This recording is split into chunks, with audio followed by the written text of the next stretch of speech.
അല്ല എങ്ങനെയുണ്ട് കുട്ടി? ആ കുട്ടി പോരാന്നേട്ടാ. അല്ല ഏട്ടാ,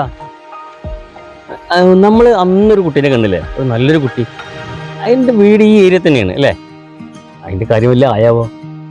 അയാളോട് ഞാൻ 100 വട്ടം പറഞ്ഞതാണ് ആ കുട്ടീനെ കൊടുത്തോന്ന്. അയാൾ കൊടുക്കില്ലാന്ന്.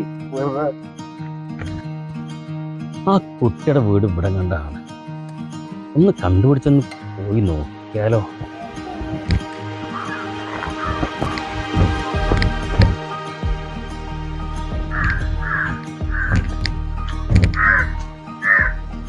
ചേട്ടാ, എന്നെ മനസ്സിലായ? ഞാൻ കുറച്ച് നാളെ മുമ്പ് ചേട്ടൻ മോളെ പെണ്ണ് കാണാനായിട്ട് വന്നിരുന്നു ഇവിടെ. ആ കുട്ടിക്ക് നല്ല ഇഷ്ടമായതായിരുന്നു. കല്യാണം കഴിഞ്ഞിട്ടില്ലെങ്കിൽ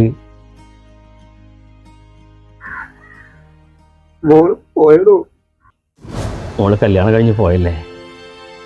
അല്ല, അവൾക്ക് ഇഷ്ടമുള്ളവന്റെ കൂടെ പോയതാ. അമ്മയില്ലാതെ വളർത്തിയതാ. ഞാൻ കണ്ടിന്റെ കുട്ടീനെ എവിടുന്നാന്നറിയോ? തെരുവുന്നാടു, തെരുവുന്ന്.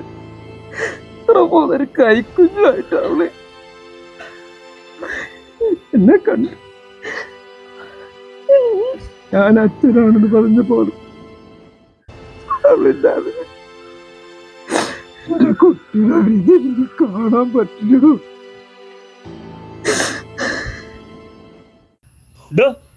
ഇവിടെ പോണോ? അയാളൊന്നും ആ കുട്ടീന്റെ കല്യാണം കഴിച്ചോർക്കില്ല. എന്താ പടക്കണ്? ഇങ്ങോട്ട് പോരാ.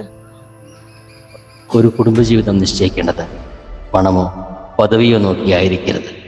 പകരം പരസ്പരം സ്നേഹിക്കാനും അംഗീകരിക്കാനും സംരക്ഷിക്കാനുമുള്ള മനസ്സുണ്ടോ എന്നത് അടിസ്ഥാനമാക്കിയായിരിക്കണം.